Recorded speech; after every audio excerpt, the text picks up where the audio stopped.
just disappeared on us, a couple other people, but welcome everyone. We are live right now. Merry Christmas to you. It's Christmas Eve, December 24th, 2023. So we just have a few days left in the 2023 year, and 2024 is coming very soon. Yeah. This is Personality Quest, and Jonathan Harden is once again back with us. We went live, and then and then you just Technology's hard, Mom. Joel Mark Witt here, Antonia Dodge, Jonathan Harden from Personality Hacker. Christian Rivera can't be with us today. He's spending some time with his family, and Karina Gunyan is producing, though. So from various locations. Jonathan, you're not in the normal Missouri, though. You're in, where are you? Rainy Texas now.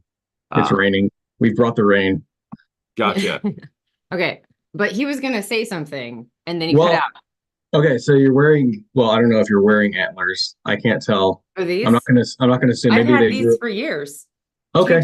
I think you're allowed to assume that. Right. Okay, sorry. Trust what you see. I put them down and I put my white stripe. It's not misinformation to say she's wearing antlers. Like, you can clearly see she is. Good. It's made me think of the inordinate amount of media that we've consumed in the last day. Oh yeah. So, and sugar. So. Okay, so we did both the Home Alones because Piper insisted. I'd never seen Home Alone 2 because there is no Home Alone 2. There's Home Alone 1 and then there's Home Alone 1. But Home Alone 1 with Tim Curry. Right. I know. Yes. Yeah. That's right. It's the Home Alone version with Tim Curry because it's basically the same movie. Well, we watched it last night and all I could think of was, have you seen him in Clue? He's amazing. He's amazing. And then he's incredible. One of the greatest actors of our time. And it was a good movie. It is. It's not a Christmas movie. It's not a Christmas movie. I guess you could make it one if you want to. And then yesterday we watched A Christmas Carol, the Jim Carrey 2009. Oh, see, I thought it was fabulous. George C. Scott all the way. That's the one. That's my go-to. George C. Scott. How old are you? Are you being sentimental when you say that? George C. Scott. Is this sentimentality? Yeah, George. Younger than me, man.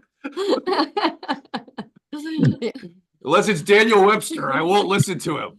You know who's a hottie? That Mae West. Like, she can smoke up a screen. What in the world? George C. Scott. No, I'm not. I mean, it's fantastic. I just haven't heard that name. That's my one introverted sensing contribution. That's it. Yeah. So you're like, oh, my hair is on my antlers. So basically, you don't like the Jim Carrey version because of your one introverted sensing throwback thing, which is really a shame because it's a fabulous rendition. It's like it even has Piper's, she's a little ESFP, so she gets pretty easily distracted. She was there the whole movie. She's like, it's intense. It's okay. It's got, what do you mean it's okay? I'm just real. I mean, it's Jonathan, George, she's got, it's fine. You're allowed to do that. You're allowed to like that better. Wait, are you preserving his ego? Well, I'm just saying you can love what you love. It's fine. You can that's fine. You're allowed to. But you can keep going with your demonstration of this one too. Joel approves of your alternative. I sort of feel bad. Carol lifestyle. You're going on so much how the Christmas Carol is so good, and Jonathan's like, man, I made fun of him. Now he's gonna feel bad. It's gonna go. Dark. Feelers run cover for each other in the weirdest ways. Well, okay, I feel like I need to say no. I don't go home and cry about this. Oh. Yeah. See, I didn't think it was gonna. Thank God. I'm good. I'm not that sensitive, Joel. You're making Jonathan feel bad. Well, you're broadcasting to everyone that I'm this sensitive person. Yeah. Based on what you said, though, you're like, I've been consuming media the last few days. This is not normal for your family, your immediate family. No, and you guys are visiting family, and you're kind of doing what is the culture of the house you're in. Is what you're saying? Yeah, exactly. Yeah. So it's more media than normal. Yes. Yeah. Oh, okay. Your family's more the granola type. Yeah, like, a little bit. Let's watch a movie. Let's go pitch a tent out in the back of the yard and make shadow puppets on the tent. A little bit, yeah. And that definitely comes from me. I've had to learn that my wife INTP with her 10-year-old memory function enjoys a good movie from the 80s every once in a while just to sit and veg out or to binge watch a show. I realize that's probably a very introverted sensing thing. And I developed a weird introverted feeling value around not watching TV when I was 17. and it has a vice grip on me. So it's taken me a long time. I think I was 33 by the time I actually purchased my first television. And I was like, okay, we're gonna go kicking and screaming into the night with this one. So Yeah. that's All me. right. Fair enough. I think But people are allowed George, to have introverted feeling values around whatever they want. I've done the same Yeah. thing. I've got a weird relationship with TV. Like when my early 20s, I didn't watch TV for years at a time. I didn't even have a TV. Like my first marriage, when I was first married, like for the first 2 years, it was actually wonderful. Like I think it's great to not consume so much media. Yeah. Well, the problem with I wouldn't me, do it now, the but problem with me is that my introverted sensing inferior function is like one of the greatest things of all time when I'm trying to veg out. Because if I'm watching a movie, particularly one that I love and I've seen a million times, or I'm sharing with somebody else, my extroverted intuition just shuts down, and it's like one of the only breaks I get. So I'm a bit of a movie buff actually, and I realized I consume a lot of content. You know, it always in times past I felt very self-conscious about it, like I was a not good person or a dumb person for watching so many movies. Yeah. But Quentin Tarantino gave me permission, because Quentin Tarantino, you know, I suspect, I don't know, somebody's gonna totally, like, I shouldn't say what type I think he is. yeah, don't even do that. Yeah, because But somebody's gonna argue with me, and I hate arguing about celebrity types online. It's like my least favorite thing in the world. But I'll just say that I suspect that Quentin Tarantino may have preferences very similar to mine. That's all I'll say. And he's a complete movie buff. Like he's one of those people that if you ask him about movies that only exist at the bottom of Walmart bins, right? Like they're like $2 straight to video. They only exist at the bottom of the bin. And like who was the boom holder, right? The boom mic holder for that movie? Wow. He'll know. He Oh knows gosh. everything. He's an encyclopedia of movies. I'm like, you know what? Of course he is, because he's one of the greatest directors of all time. So so it's okay, right? Like I'm allowed to like movies. I'm allowed to be a movie buff and not think I'm an anti-intellectual. So Jonathan, did you realize this morning you woke up on Christmas Eve, you're going to be talking about Quentin Tarantino movies? Was that something you were like, any is going to take me there? I just feel it. I didn't see that coming, but I did see the reindeer antlers You did. approaching on the horizon. I could have predicted that one. That's about it. That's something you're doing with your intuition these days, right? You're using it predictively just to keep it occupied so it doesn't get frustrated. Is that what you told me, I think? Yeah. Well, not to get frustrated. Did I say that? I may have, but I could be projecting that. Yeah. Okay. Yeah. I'm trying to, access my introverted intuition to predict what is going to happen. So I'm taking little mental notes of keeping my little scorecard. Was I accurate? Was I not? Yeah. I know what it was. Did you guess that they were going to be sparkly? Yeah. No. That's pretty gaudy. Pretty bougie gaudy. I missed that Total one. fail. Introverted intuition. Bougie antlers. Man, I'm a sham. That's right. I'm You a are a sham. sham. Are you sure you're an NJ? I'm not. Oh gosh. Maybe I'm not. What am I? ISFP.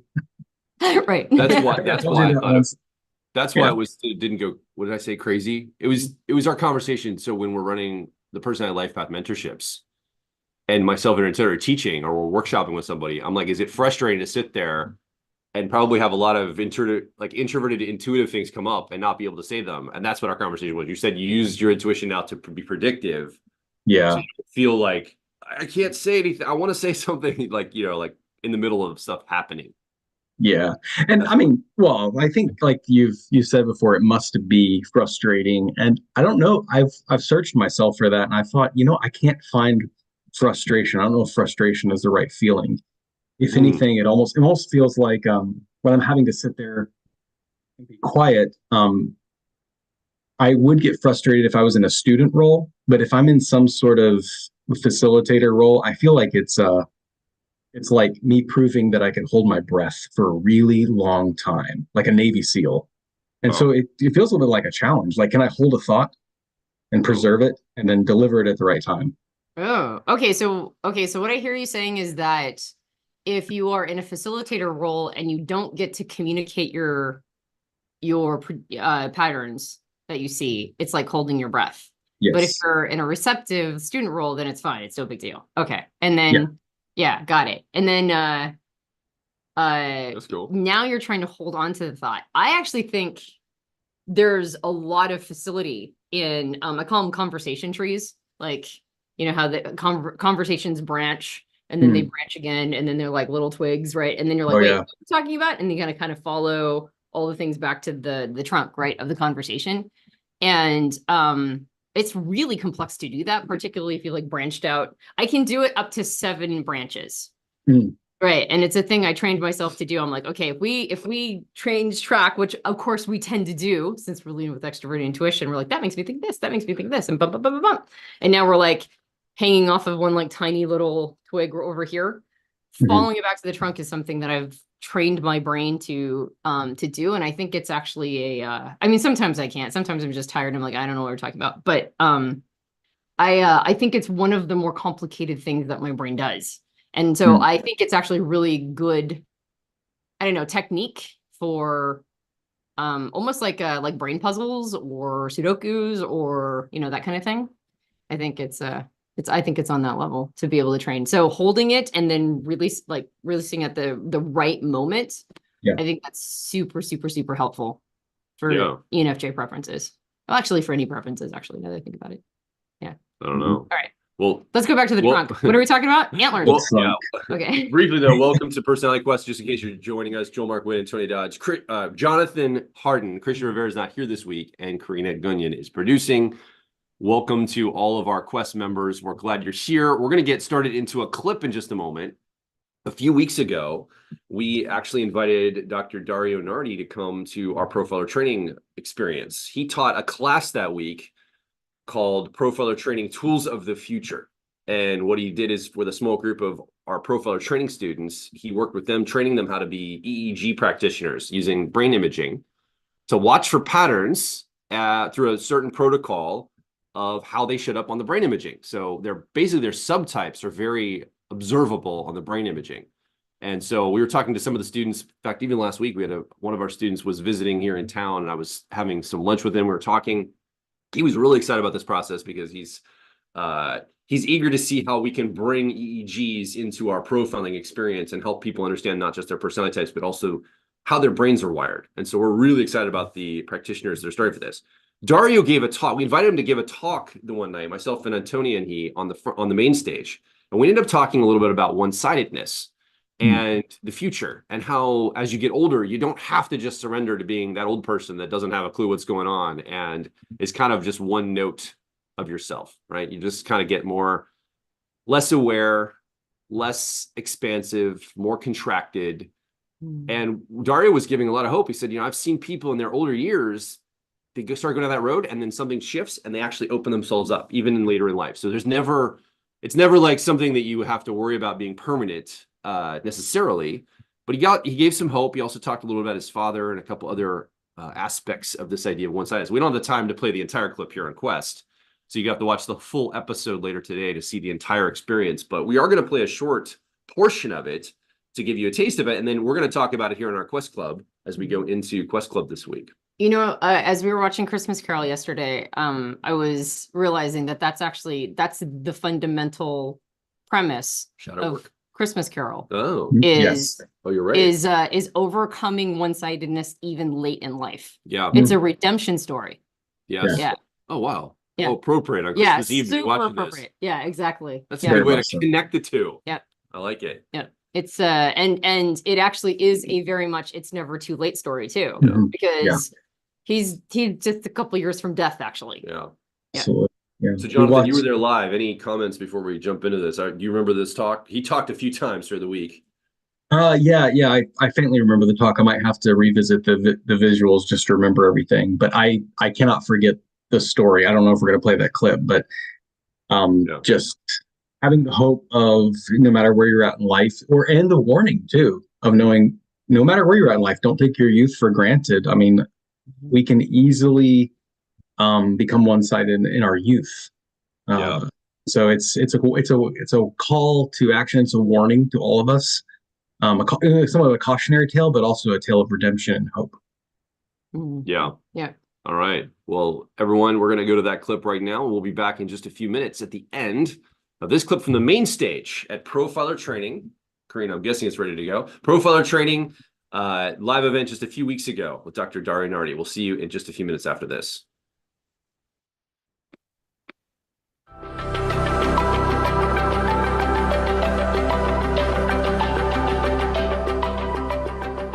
in psychological types, only one chapter is about the 8 functions. It's chapter 10. And I don't remember the timing exactly of when it was, but he did seriously contemplate removing chapter 10 from the book because, and people ask, well, what should we read? And he's like, well, chapters 2 and 5 is what you're supposed to focus on. Do you know what's in chapters 2 and 5 of psychological types? Does anybody? Does anybody know? Like, ooh, excellent. One person, 2 people. Fantastic. Yeah. So it's all about overcoming one-sidedness, that he considered your type to be a problem. On the one hand, it was like an interesting problem to solve. Okay. And on the other hand, he's like, he had clients all the time and they come in and they're one-sided in various ways, not just in terms of type, in many different areas. And he's like, well, how do we overcome one-sidedness? And somehow people began to focus on this idea of 8 types of people and like completely forgot about the one-sidedness part for like a long, long time. And still Steve Myers came along and is like, excuse us. Yeah. So you and I have endless conversations around type development, right? It's always the subject that gets both of our juices going. And you have a phrase you said multiple times on the podcast. We can't talk about type until we talk about development. Yes. Right. Yeah. So would you be willing to define, because I use the phrase one-sidedness all the time as well. Would you be willing to define what one-sidedness is for maybe somebody who is unfamiliar and then launch into a conversation about why is type and development, why should they be always wrapped together in the same conversation? Like, why can't we separate them? All right. So could you first define one-sidedness? Sure. Well, my TI is not, it's in my shadow side. So for me, it's like, I think of all the practical things that come with it. Right. The one-sidedness, what he saw is that on the one hand, like, I'm going to make an analogy because this is how I work, right? We have 2 hands and ideally we want to be using them together. You need to open a jar or whatever it is.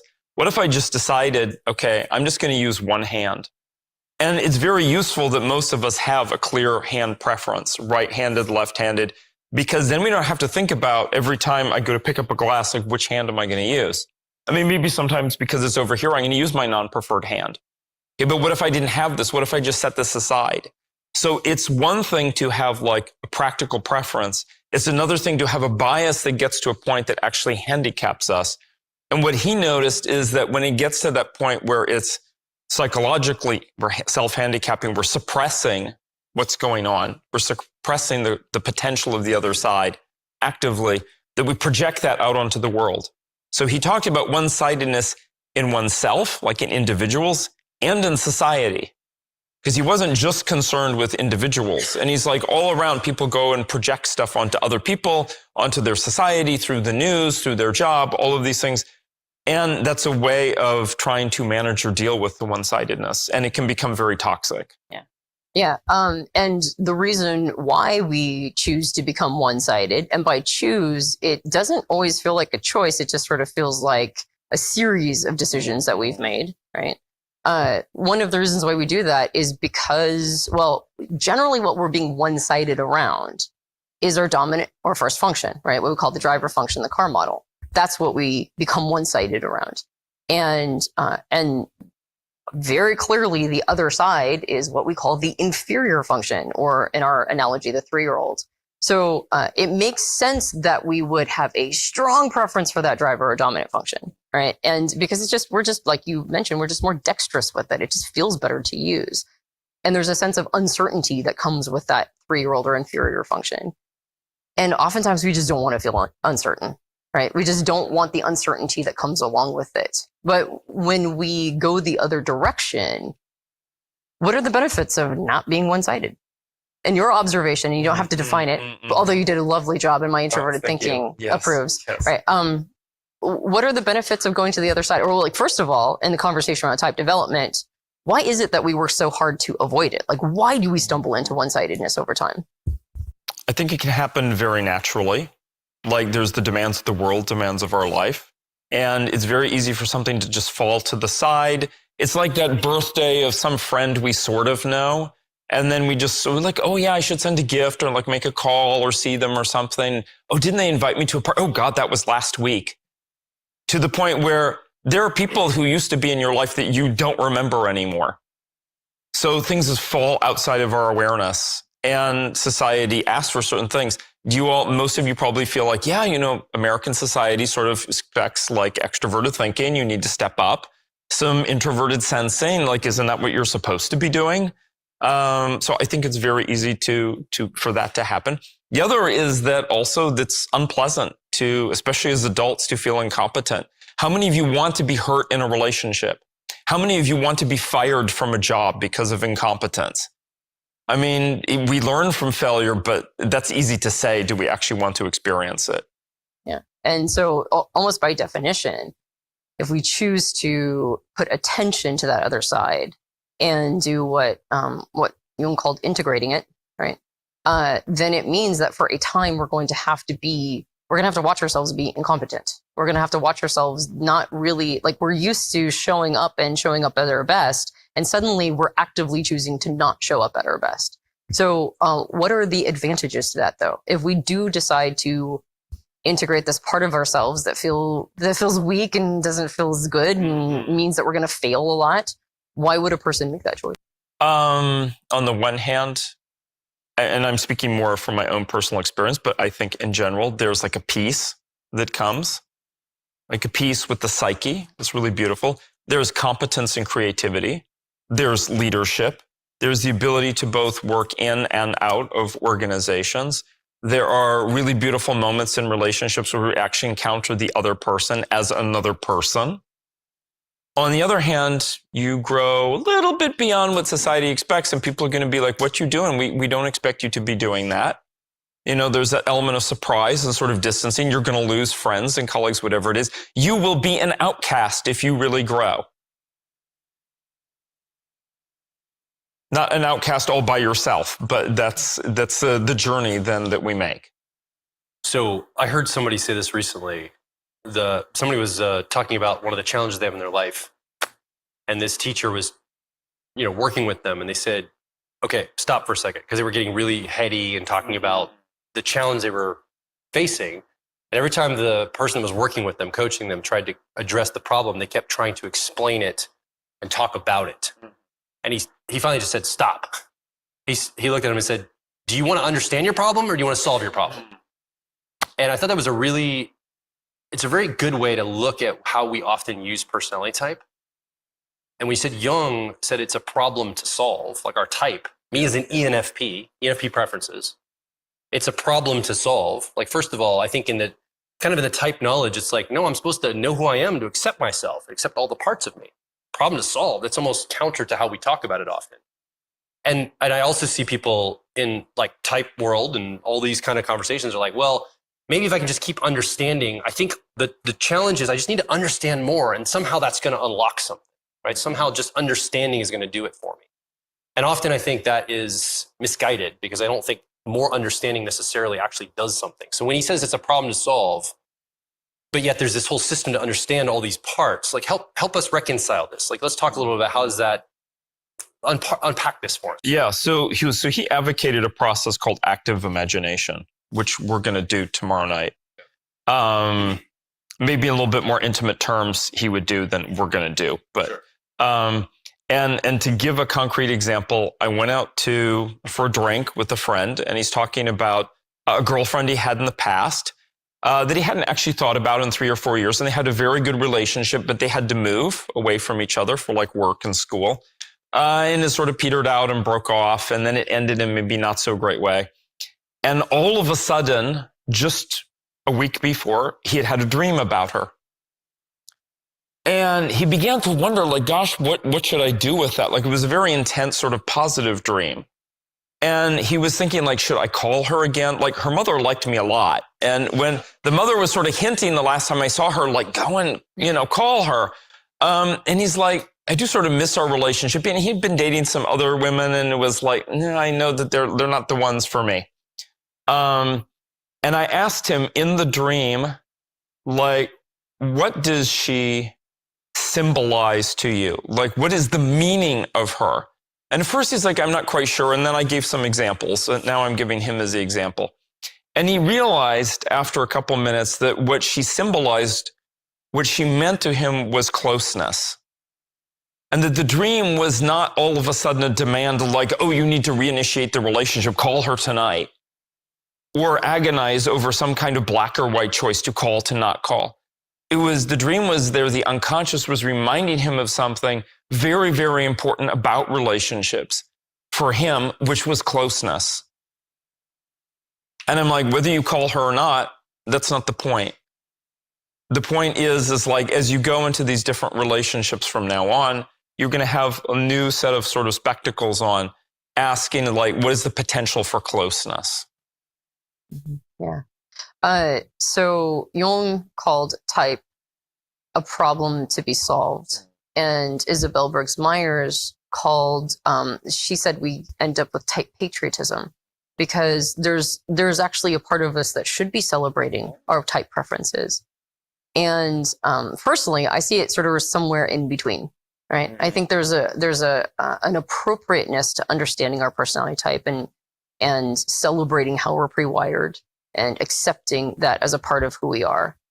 And at the same time, it presents a lot of opportunities to get in there and go, okay, but what are the possibilities for it going wrong? So we were having a conversation before at dinner so I did a video with somebody who was interviewing us at our last Profiler training event, and I talked about how we should get too pedantic about type. I was like, we get real pedantic about it and we just do all this over defining and get really, really specific. And no, it's actually more like this function's more like this. And I was like, we need to let go of being pedantic and we need to go back to the roots, which is how do we become healthier, psychologically healthier? How do we use this as a part of our hygiene? And somebody made a comment under that video, I've never heard her on a podcast before, but now I know for sure she doesn't use introverted thinking. She has to use extroverted thinking because somebody who uses introverted thinking would never say not be pedantic, right? And I found that to be really interesting because I'm like, no, I know that because I know I have introverted thinking and because I have a tendency to get too pedantic. And once I got pointed out, I was like, oh, I need to stop doing that. Right? I need to stop just being pedantic and defining things endlessly. There's actually an application here. There's a way to use this in a way that beautifies not just my life, but my relationships, right? I can bring it to other people if I'm not being too pedantic.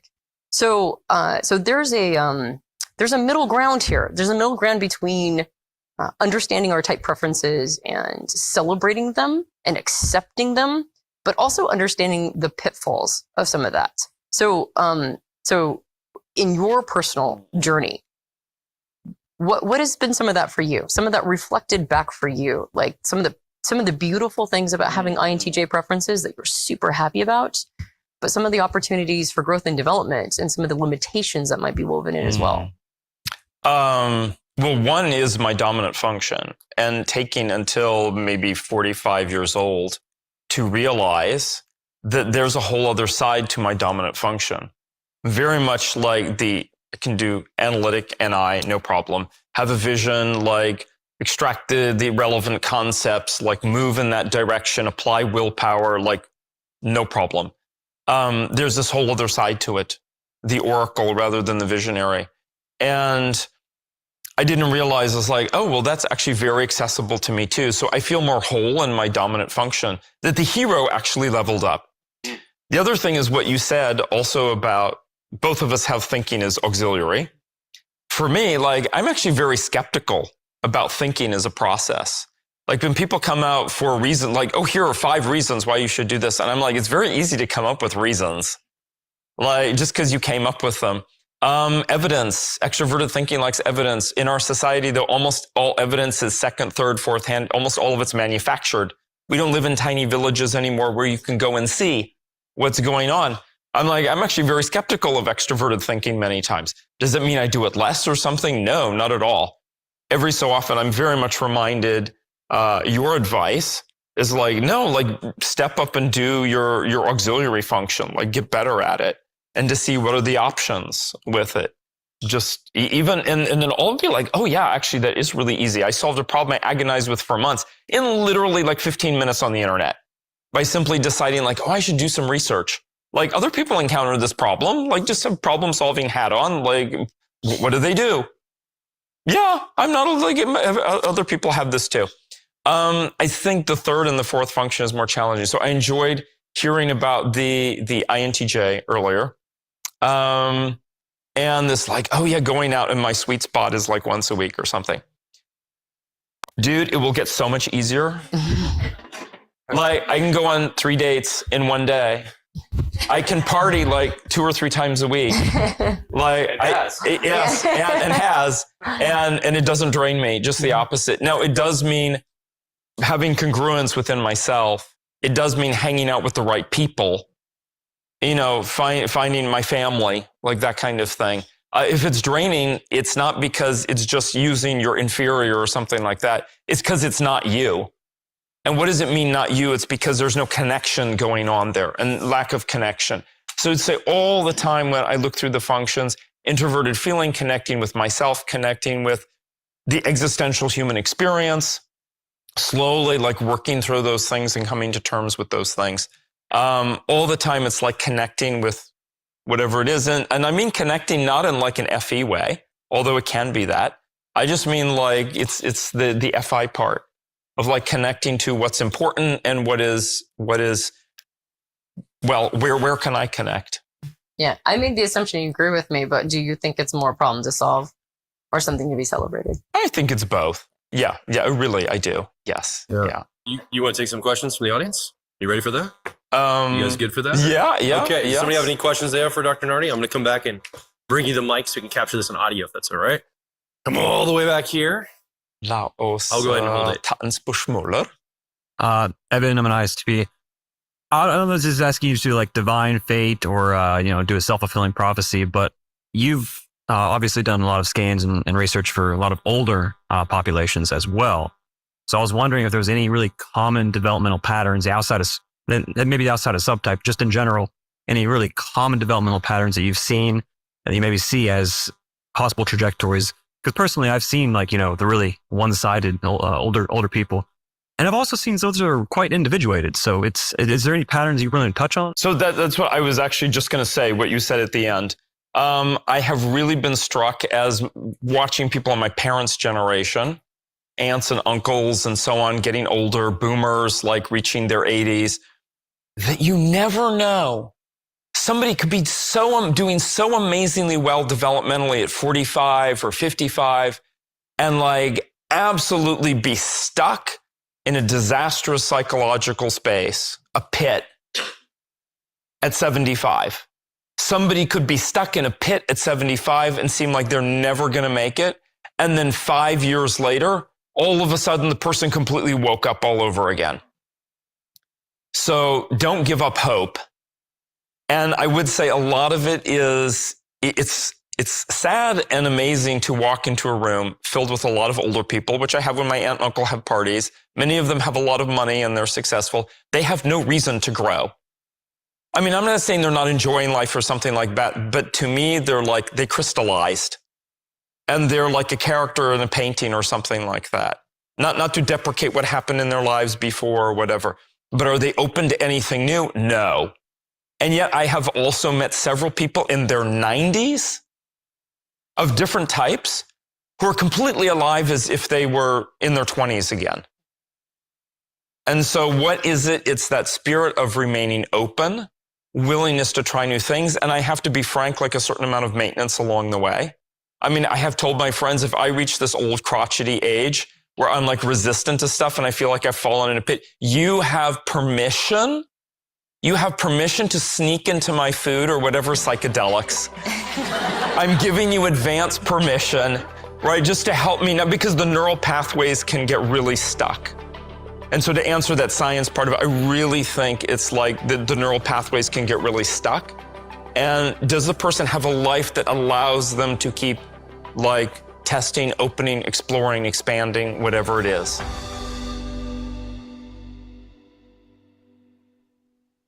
All right, welcome back to Personality Quest, here with Antonia Dodge. I'm Joel Mark Witt, also Jonathan Harden. Christian Rivera couldn't be here today.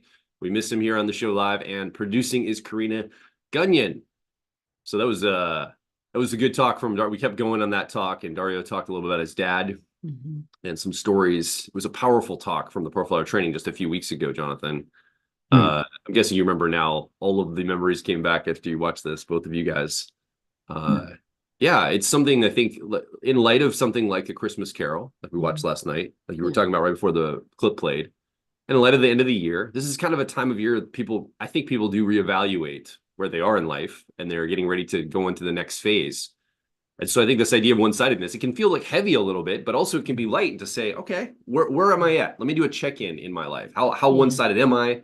What's my trajectory? What's happening for me?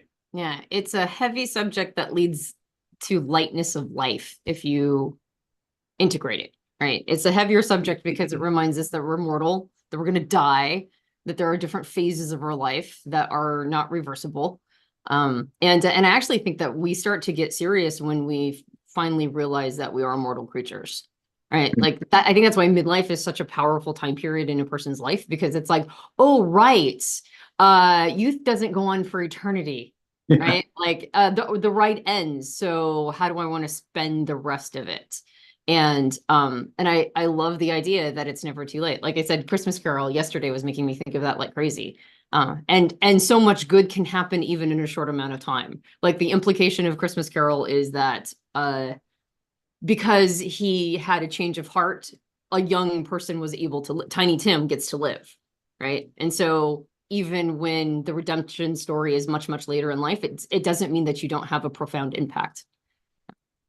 We went to a local theater. A couple of our neighbors and their kids participated in that. So we went to go see the theater. And I mean, I usually cry during, I guess I am sensitive, Joel. Sorry. I do cry during theater, especially when someone is giving an excellent monologue and you can just feel the passion just dripping off the stage.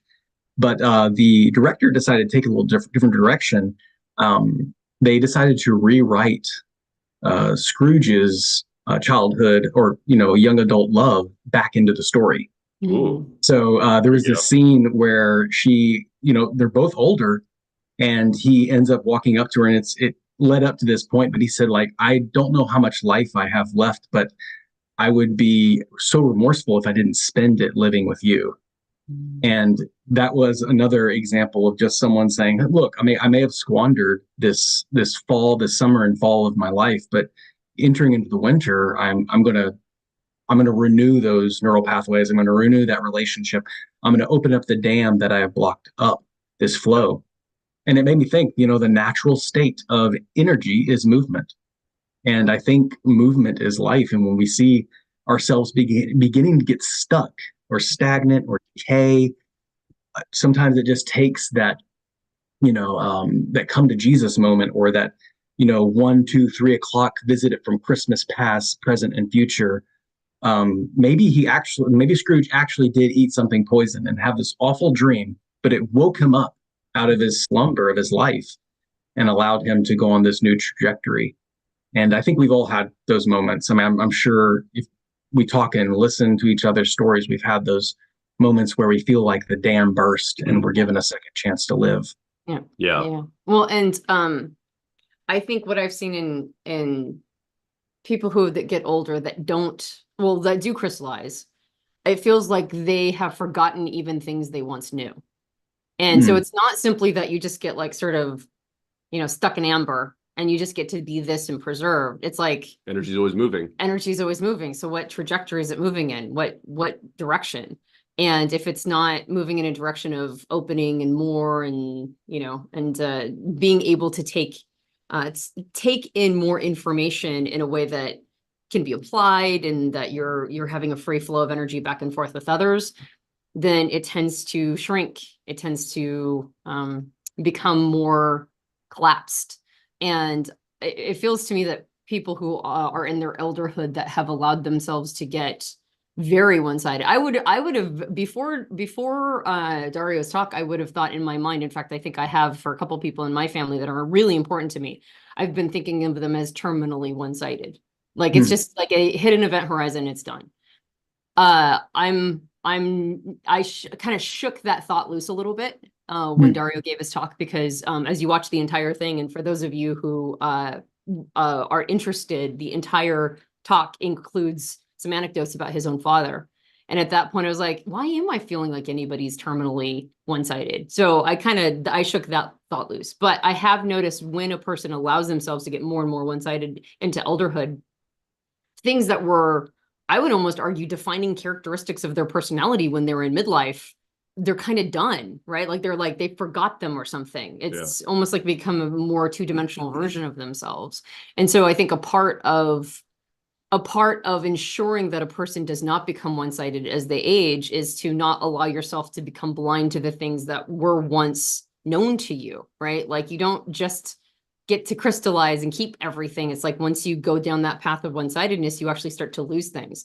Dr. John Beebe in one of our coaching calls said that things can go back into the shadow, right? Like we think of like the shadow is basically the unconscious and the ego is the conscious. And we always think that once material has moved from the unconscious to the conscious, right? Once it's moved from the shadow into the ego, well, now you get access to that. And he's like, it actually can go the other direction. The shadow can start consuming the ego again. And so once what once was known can become unknown to you again. And I was like, that's a sobering thought, right? To regress, to go backward. Because I think we have this like illusion in our mind that we're always gaining, we're always going forward, that we can't regress, but we can. So that's the other piece too, is to go like, what do I want to lose ground, right? Do I want to forget what I already know now? Yeah. So I want to direct us this week to our journal, excuse me, not our journal prompt, our first breakout room. We'll do journal prompts in just a moment here, Quest. As we think about this idea, Dario, in that talk we just watched, talked a little bit about, there's people in our lives we've forgotten. Like, oh yeah, I remember that person. All of a sudden you bring awareness of them, but there's people that we've forgotten and we'll never remember. I think to what Antonia's talking about, that idea of like losing ground as we age, as we get older. So let's tune into that right now. Yeah, not just people, but insights. Awareness of the self, other people. Dario's using it as an example of people we forget, as an example of parts of ourselves that we forget, parts of who we are out of our memory or out of our consciousness as we age. But we can attune to these and not let that happen. So today, let's go into breakout rooms. Here's the conversation starter I want to do in the breakout rooms today. What do you know about yourself today that you would not want to forget as you age? I had this experience recently where we'd moved recently. I was unpacking some boxes. I found some mementos from my childhood. I'm like, oh, I remember that part of me, that childlike part of me that was into that thing, that expression, that art, that part of like the notes I made or some of the writings I had when I was much younger. I forgot about those aspects of who I was. So there's things right now that you really like about yourself that you wouldn't want to lose. As you get older, you like the awareness you have. You like the growth you've done. You like the ways you've tuned into the self. So what would you know about yourself today that you wouldn't want to lose as you get older? Yeah, I recently I did this. I thought of myself as a serious nonfiction reader. So I've been reading almost exclusively nonfiction for probably like the last 10 years. And I forgot that I'm an avid fiction reader. I love novels. I love them. But it was like, well, I don't have time for that. So I've recently gone back to reading novels. I mean, this is just like a little thing. It's not like a massive insight. It's I think it is ornamenting my thinking in a way that I had forgotten. And so those are just little things. And there's plenty about myself right now that I want to remember into the future. Oh, yeah. All right. Karina's got these rooms open for all of our Quest Club members. We're going to go into these breakout rooms, 2 or 3 or 4 people in each room. And I want you to discuss this. What would you know about yourself today that you wouldn't want to forget as you get older, as you age? We'll put 12 minutes on the clock. We're going to end the live stream in just a moment here. And then we're going to join all of our Quest Club members to talk more about these subjects we've been bringing up today, get some more introspection, and then also outer world application very soon. We'll see everyone back here after these breakout rooms in 12 minutes. And if you're still here with us on the live stream, we're going to be ending very soon. Merry Christmas to you. Happy holidays. It is Christmas Eve. We're broadcasting live on. And we just watched a clip together from Dr. Dario Nardi from the main stage at our Profiler training event just a few weeks ago in Orlando, Florida. He came and he presented. He also was teaching a class called Tools of the Future. He was teaching some EEG brain imaging practitioners in our Profiler training group. So we're going to be able to hopefully offer EEG brain imaging soon with some of the practitioners, as well as profiling. And Dr. Nardi came to the main stage to talk a little bit about one-sidedness, not allowing ourselves as we get older to calcify, to get too one-sided in our personalities, but continually to look at ways for us to open, expand, be aware, get things out of the shadow and bring them into our awareness. And we also know, Antonia, we talk about this idea of shadow. The counterweight to shadow is our persona. Yes. It's the way we show the world who we are. It's the face we put on for the people in our lives. That's the counterweight to the shadow that's deep inside that we're not really aware of. And those two things have a relationship to each other. Yeah. In fact, Dr. John Beebe, in one of our coaching calls, John said that the more curated our persona, so the persona is like the interface between our ego. What we know about ourselves is the ego. The persona is our interface with the outside world with our ego. It's the real estate agent part of us. Yeah. On the, you heard that South Park episode where they're like, ding, all the real estate agents That's right. look exactly the same way. So they're all like this. I'm kidding. If you're a real estate agent, I'm poking fun a little bit, but there's always this like image. It's always really put together, and there's like billboards in towns all around America of like real estate agents as picture perfect person, and it's like they got the same smile and kind of like they're trying to give you assurance, right? They're safe to do business with and sell you their house, sell a house for you. Yeah, which is understandable, right? Yeah, I mean, it would make sense why you do that. That's why I'm making fun. And that's what most people think of as persona, but persona is we all have a persona. And that's a very curated persona for a business application, right? Like it's a very professional persona specifically so that people will feel safe with somebody who is going to help them make one of the biggest purchases of their life.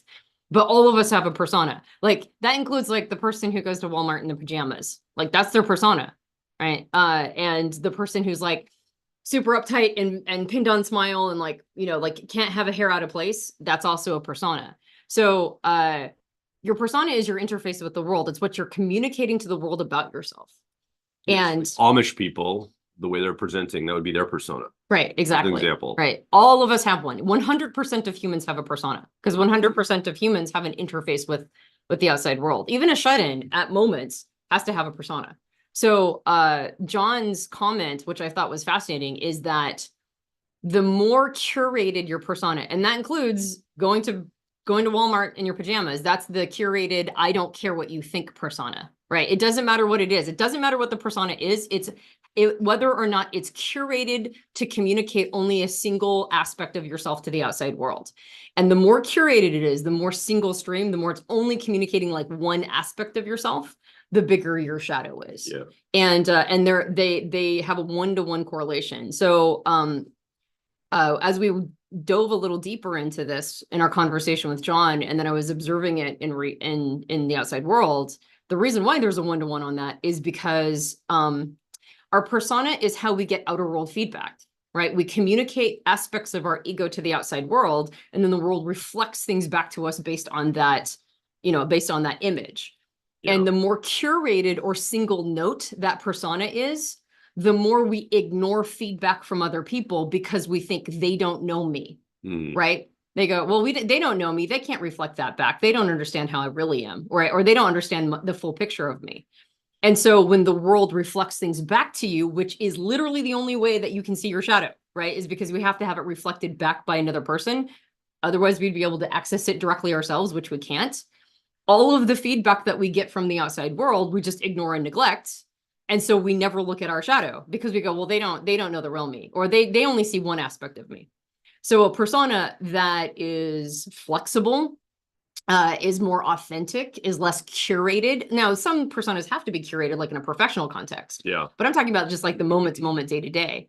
Once that persona is more authentic, shows more sides of you, is much closer to how you see yourself, right? Like your relationship to your ego is now being communicated in this interface. The more of that, when people reflect things back, the more we're going to take them seriously. The more we're going to go, oh, they just reflected something back about myself that I didn't already know. And you don't have that get out of jail free card that says, well, they don't know me, right? Because they do, because you're showing the you. And so now you're much more willing to look at that shadow content. So the more authentic, honest, less curated, the more your persona, your interface with the outside world, really the more vulnerable it is, honestly. The more vulnerable your persona is, the more it shows your ego, the less shadow content that you'll have, and vice versa. So it's a really, this concept of one-sidedness, I think, wraps in with this idea of persona as well. It's almost like one-sidedness is your persona to yourself, right? Like it's an overly curated persona of self because you're unwilling to see all the other aspects of who you are, right? Like you're unwilling to kind of dive into your inferior, what we call the 3-year-old in the car model. You're unwilling to really look directly at your 10-year-old or tertiary function. You're kind of acting like those things don't matter, that they're not as big a part of your personality as they actually are. You're neglecting it. It's almost like you're creating a persona for yourself. And so the more that's the case, your shadow, when John was saying your shadow can grow, he meant your inferior 3-year-old function can be shadowy to you. Your 10-year-old or tertiary function can become shadowy to you. Even your auxiliary or second, right, that co-pilot function, even that can get into the shadow. Like basically your shadow grows and starts to eat up once what was ego. And that's what one-sidedness is. It's only being able to see yourself as a single note. And so it's actually a really, I mean, as a midlifer, I'm realizing that this is a pretty big deal, right? Because I'm going to be in elderhood before I realize it. And in elderhood, I want to have looked back and seen a fleshed out, complete, whole person, whole picture image. And that work starts when we're younger, if it can. And we talk about the movie or the story, Christmas Carol by Dickens, Charles Dickens, I can't remember the name. Charles Dickens' Christmas Carol, this idea of Scrooge in elderhood being very one-sided, right? It's a story of one-sidedness. And it's a story of redemption and being reflected, his shadow being reflected to him through these ghosts, these spirits that visit him, the ghosts of Christmas past, present, and future. But I was, as you're talking, I was connecting it to that story, and I'm thinking, you know, there's a good reason why he allowed shadow to happen in his life. It was the trauma of a love lost and some, you know, that was already the shadow growing. He lost the love, and then it only doubled down more. It's like it's a trajectory you're on, I guess. And something severe had to happen to be reflected back to him to make the changes he needed to make. There was enough time, even at the end of his life, but still his partner had to die. Like things just had to keep going wrong over enough time, and then he was visited by spirits to make those changes. Well, the fear of what he could lose, which had been growing and growing and growing, and that's what had created such a miserly, all the money, all the avaricious, right? Like the money was going to protect him from whatever he feared. The experience he had was a bigger fear. It was like, oh, money actually is not protecting you. The bigger fear is that you're completely wasting the life you're trying to protect. And so oftentimes that's what happens when we have that Damascene or come to Jesus moment. We're experiencing an even bigger fear than whatever it is that we're trying to be invulnerable to. Well, at that same profiler training event that Dario talked about, I felt that a lot from people. I feel like people, especially post-COVID, you know, in our new world, there's a lot of uncertainty, a lot of fear. I feel it too. I'm like, I don't know what's going to happen. It feels like there's some ominous energy, like what's going to go down, how things going to play out. And I think it's easy to start to feel preserving. Like I need to preserve the life I have. I preserve, I save, I constrict, I hold on to. I can feel myself in that energy a lot. It's really hard to be open and continue to expand in a place of such uncertainty. So I think it takes all of us to be aware of that. And in the comments below, leave a comment below and let us know, have you identified maybe some one-sidedness that's grown in your life? Have you been able to manage keeping that from expanding and be able to stay open? Don't allow that calcify. What station of life are you in? Are you pretty young still? In midlife? Are you in elderhood? Are you a little older? We'd love to hear from you. Put in the comments down here. Joel Mark Witt, Antonia Dodge for Personality Quest. We're going to need to go though, because in just a minute or two, our Quest Club members are going to be coming back out of the breakout room. So we're going to be doing some journaling and some introspection. And then we're going to be looking for an action step or what we call a personality quest for the week to go challenge ourselves to apply this stuff in a real way to our real lives. And this is a great week to apply personality stuff because we're going to be around our friends and family who are going to give us crap if you're into this. It's a good week to practice stuff. Yeah, absolutely. And one of the best ways to make sure you do not become one-sided, using the rich storehouse of information you have around type, around Jungian psychology. If you're an enthusiast, like one of the reasons why we get into this thing is because we can feel its power. And one of the best ways to not become one-sided is to not allow type to be purely theoretical. It's to apply it in your life, is to make changes in your life that reflect that you're truly learning the value and the power of the system and the model and the work of the originator of Jung. So, all right. So yes, application is absolutely right. And if you'd like some more information about that, that's what we're all about here at Personality Hacker. If you just stumbled onto us, and if you'd like to join us every week we come together like this live. We watch a small clip. We talk about it. We apply it to our lives. That's what we're going to go do with our Quest Club members right now. You should become a member. Go over to personalityhacker.com/Quest. We'd love to have you be part of this every week as we unpack this and join a community of like minds, understanding the self, understanding how we apply personality types, and continually expanding on the system and the understanding of how we can apply this in a real way. Yeah, All right. we have way more people in Quest than we have just streaming. So come join us in the Quest Club because it's a way more fun All right. to be. Peace. We'll talk to you later. Joel Mark Witt. Merry Christmas. Happy holidays. And we'll see you real soon. Yep.